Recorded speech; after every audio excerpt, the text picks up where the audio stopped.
Hi guys, this is Rich from Create Logos, and in today's tutorial we're going to show you how to make these eggs almost photorealistic without the chicken. We're going to be using a couple of tools and techniques in order to create this effect. One of them will be using the main purpose of this tutorial is create and edit meshes tool on the left hand side here. I'm going to go over how I made these shadows. Now if you watch one of my other tutorials on shadows, this would have been covered. But as an extra little bonus tip that I've just added in just to make this a little bit more realistic, and that is the picking off the pigmentation from the egg to create more of a reflection. And I've added a couple of little speckles here as well. They're not really noticeable, but they do add a little bit more photorealism to the egg, because when you first see an egg you see it as one color, but to be honest there's loads of little blemishes all around the shells. So let's crack on. Excuse the pun. So the first thing I'm going to do is I'm going to cheat and steal the color from the darkest color that I can find on the actual shell. And let's pick a nice rich color up here, maybe down here somewhere. I'm not going for this because this has got gray color. It's got a little bit of, it's too dark. I'm looking for the actual color without the shadows or the light. Select a tool. Now, I created this from memory. If you're not sure of the color of an egg, or if you want to design a particular egg, you can always go into Google, pull up an image, drag it onto Inkscape, and then just pick the color off and go for the darkest color. Very, very simple to do. If you are making eggs, or perhaps you're making some other objects, I don't know, maybe a bowling ball, apples, some kind of fruit, something that is round and smooth in texture, and we'll cover a little bit more in-depth sort of images later. So let's have a quick sneaky look at this. So this I created, at the start of it I created this little block, and I was working on the egg shell color, going for the darkest, and I was playing about between the red and the orange. And the scale over here for the lightness, and ended up going more towards about midway, more toward favoring the creamy side. And then it was still a little bit too rich, so I just brought the saturation down, and this is what I ended up with. So we've got D4935CFF if you want to use this particular color. Alright, so let's just use this as our reference. And the next thing we're going to do is we're going to make our egg shape. So I'm just creating a small oval. That doesn't look too bad, does it? Our eggs are not this shape, they're slightly fatter in the bum. So let's come out to path, object to path. Double click on that just to create these nodes. And I'm just going to pull these back just a little bit just to fatten the bum. Maybe widen them. You do get some odd shaped eggs sometimes. Sometimes they're not always perfect. Some of them are a little bit more torpedo shaped, and some of them seem to be fatter. And the smaller ones are a little bit fatter. Eggshells as well. Obviously eggshells within the UK tend to be this sort of color, generally. In America, of course, they are almost like a brilliant white. In color. Maybe someone can explain to me in the comments below why they are brilliant white. So the next thing we're going to be doing is moving over to the create and edit meshes, and I'm going to click on that, and essentially what we are doing is creating a mesh gradient, but mesh gradients has its limitations. By selecting this tool over here, this will enable us to dictate to Inkscape how many rows and columns we actually want. So looking at the top menu here on the left hand side, we've got create mesh gradient highlighted. Two along we've got the create gradient and fill, and then we're interested in these rows and columns. I've got them set at the moment for 3 and 3. I'll create 3 rows and 3 columns. You can add more. It just depends on the complexity of the image that you're trying to recreate. If you're trying to recreate, let's say, a bell pepper that has a lot more contours and little valleys at the top of the bell pepper, where there's sort of a valley of light, of dark and light at the top, we could increase this up to maybe about 6, 7, 8. It is quite taxing on your PC, So don't get too carried away. So let's just start with this. What I suggest you do is start with simple shapes first of all, with a little bit of a practice, and then maybe build yourself up to slightly larger challenges. So once we've got this highlighted and this menu is up, all we need to do is double click on this, left click, and there is our grid reference. And you notice we've got dark areas here and light areas. A bit like when you're using the linear gradients tool, it comes up with the adjusting scale, and on the one side you've got lower opacity and the other side you've got the full. Ours is actually full on both, but this is white and the color choice that we've got over here. So all we're going to do is we're going to come around and we're just going to pick off different areas of light and dark within this. I'm selecting one node. I'll tell you what we'll do. Let's just pull these in first of all. I'll just bring them a little bit closer to the shell so they're almost touching. And I'm going to work on the outside of the shell first and then work on the inside. And I'll show you why in a second. So I'm just surrounding it but not overlapping it. So start with the light one. Once that is highlighted, just press D on the control on the keyboard, and then it brings up your dropper tool. Select the color that you want. D again to release it. Select a node, that's already done. Select the next one that's light, D again. And all I'm going to do is work my way around the outside of the egg where these lightened areas are, and choosing the darker area here. Again, extremely dark, so I'm getting quite close to this node. Oops. Make sure you don't actually select that node. And each time, as I say, I'm just pressing the D button to select the dropper tool, D again to release it, select a node. This one I want a little bit of, I want a channel of light over here coming through from this area here. I'm going to probably choose a slightly lighter area. That's not too bad. Let's get this bad boy in the middle. This one we kind of want it to be similar to the area here. And that doesn't look too bad. So let's have a quick nose. That's not bad, apart from there's almost like a starry sort of shine there. And so if I select maybe something a little bit softer. Yeah. I'm not going to spend too much time on this, guys. This I'm going to try and get through in, I don't know, 10 minutes or so. Whereas mine probably took me a good half an hour to create the egg. When I show you the final comparison at the end, you'll appreciate why mine took a little bit longer than the tutorial that I'm going over now. That'll do for the purpose of this tutorial anyway. You notice here I've kept a darker edge slightly around the outside.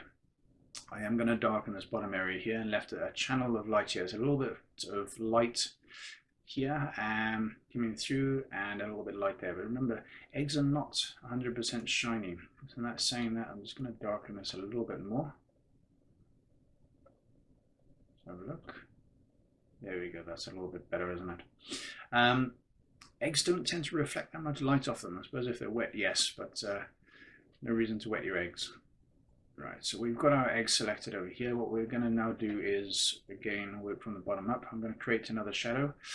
So create an oval. It's still using the color I was using last, and I'm just going to scale this up and just make it look a muddy sort of brown. But this is still using the same sort of palette, if you like, from this egg.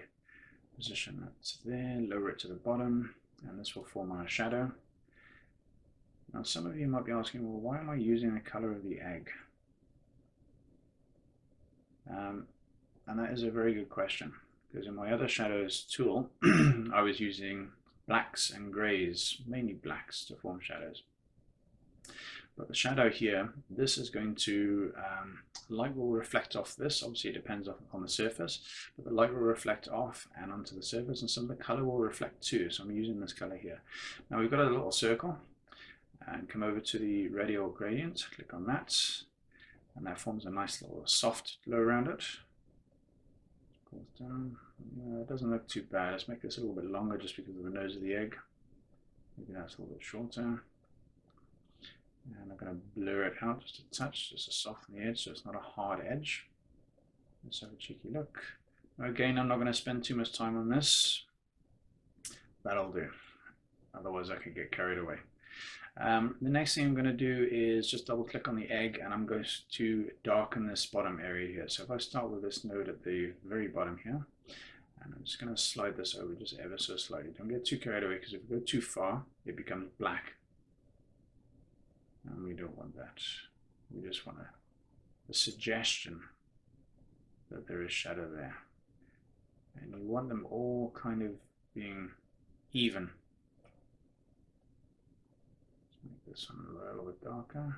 So we're just building it up section by section. Maybe there's a little bit of shadow underneath here. Let's go back to this and build this a little bit darker. And again, a little bit darker again. And again, that'll do. So there's a tiny bit hint of light coming through there. You could play about with it, as I say, maybe spend a little bit more time like I did on my original drawing. And let's crack on with the next one. So we're going to select everything, Control D to duplicate it. So we've got 2 eggs. Just reduce the size down just a tiny bit. When I was doing that, Control and Shift to keep everything in proportion. Maybe that's a bit too small. Let's make it a little bit bigger. And we're just going to drop all of this, including the shadow, behind. Let's lower it all the way down to the bottom. There we go. If that shadow doesn't quite look right, what we could do is click on that again, duplicate, so there's 2, and scale the second one in. Remember, this is always, every time you duplicate something, it's going to go up to the top. And let's just lower that selection 1 down, and we create a second shadow. Make sure we highlight it. There we go. A second shadow that kind of forms an inner shadow within our outer shadow. If I move that over there, you can see that overlapping just about there. And then Control D, let's duplicate that. Let's bring this in. Lower it to about there, so you've got that overhanging shadow there, and lower that down to the bottom. And that doesn't look too bad. You can almost see there's 2 tones of shadows there, but when you zoom out, it does add a bit more realism to it. I think this is a little bit too long at the back. And we do want some of those light traveling between the 2 eggs, because they're not solid objects, as in square, and they're not touching, so some of that light will be passing through. But maybe the shadow is overlapping the 2 eggs. If they're close enough, that will form a little bit of shadow on this. So we're going to click on our egg, Control D to duplicate. And we're going to come over here and just make it a solid flat color. So if I click on that, we'll always go for the darkest. And what we're going to do is just reduce the opacity down so we can see through it. Drag it over there so we've got a little bit of shadow, and we're forming a bit of shadow from the top. So I'm lowering this down here, and it's squashing up just a little bit. This will make sense in a bit. There you go. So we've got that overhang there, maybe up a touch. We can always trim this down a touch, and let's lower that selection down just 1 level. That's the start of our shadow, and the blur tool. There we go, I like that, it's not too bad. If you've got an overhang area here with a shadow, I don't know if you guys can see that on your monitors, but the shadow is starting to appear there. If I do that, you can see that muddy sort of stain in the background there. If that is too much,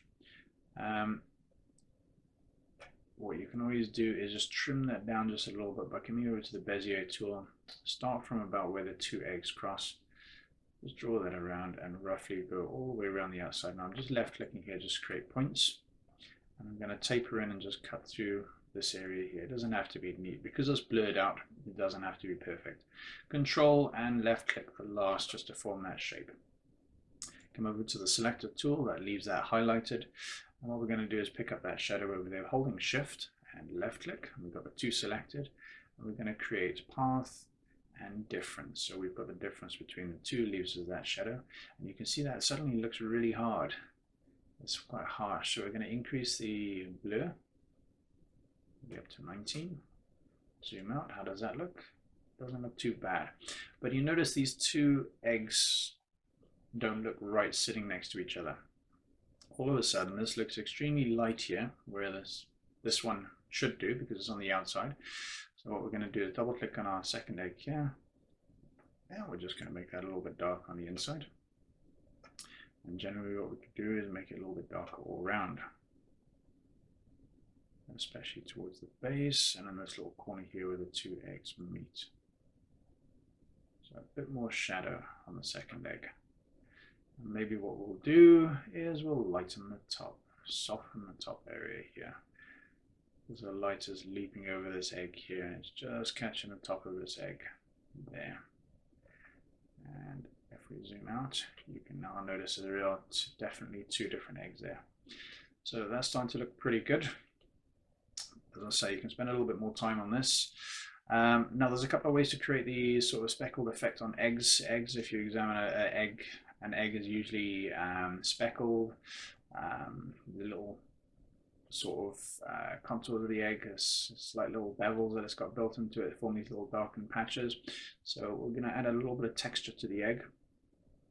The way I did mine, simple technique, and I'm sure there's plenty out there. I just went over to the calligraphy pen and brushstrokes tool, left clicked on that, came up, I've got the brush selected, width 20, thinning 40, doesn't really matter about that, and I'm just going to click on the canvas. I think I've got the stroke down there as well, doesn't really matter, and just a couple of random dots like that. What we can do is select the tool, select all of them, come over here, just get rid of the shift and get rid of the stroke that is around them, so that is just colors. You can see that. Oops, I'll just move the canvas orientation there just by accident. Go to view, canvas orientation, reset it. There we go. So we've got these little dots here. If they're too small, we can always make them a little bit larger. It's not too bad, but we are going to make them darker. So quite a bit darker. There we go, now we're starting to stand out. If we select all of them and press Ctrl C to copy them, and what we want is the spray tool in the bottom left hand corner of your screen, and it forms this lovely spray can. This is too big at the moment, so the width I'm going to reduce that down to maybe 15. Let's have a look, that will probably do. The amount I've only got 7. This is the amount of dots that it will average as it sprays, and let's just spray this egg. Oops. No, that's not too bad. I'm just going to let that happen. So holding the left button down as I do this, and I'm just spraying just a few. Just suggesting that there is something there. And I'm sure there are loads all over the egg, but I just want, when people zoom in, or if this is scaled to a larger size, for people to just kind of see it without really knowing that it's there. So I'm going to highlight these because they look a little bit harsh, and so I think is all of them. What I'm going to do is lower the color down, and I'm going to lower the opacity down to, let's say 50. See where we go with that. Not too bad. And these again, they can be a little bit darker, so I'm not going to move that too much. Excuse me. And the next thing I'm going to do is start blurring them out. There, we're getting there now. Reduce the opacity down to about 60. And there we go. That's what we're looking for. Just tiny suggestions that there's something there. And again, just catch these guys on this side. If you accidentally select, for instance, the shadow, you can always zoom in, hold down Shift to deselect that shadow. And these guys here, it doesn't matter if you catch a few others on this side. You can see I've caught the shadow here as well. There we go. And what I'm going to do now is just increase the blur on those. I think that was too much. And that doesn't look too bad. These guys over here I think are just a little bit too dark. there. On your screens this might not show up, but on mine if I zoom right in, you've got tiny little spots there. There we go, a few darker there. Don't mind these ones being a little bit darker because they're in the background. And let's just get rid of that because we don't want them showing up when you save a file. Yep, I think that's fine. And get rid of that too. And that, my fine people, is how you make eggs without a chicken. So the couple of techniques that obviously we've used here, using the gradient tool, the mesh gradient, created the shadow, and I've managed to capture some of the reflection off here. Put that onto a white background like my original. So you can see I've added one into the background there as well. And you can see the light and the color actually reflecting off the surface as well. I hope you enjoyed the tutorial. Hope you found it useful. As I said, you can spend a little bit more time on your eggs. Be sure to hit the subscribe button and be sure to hit that like button. Have a good day. Take care.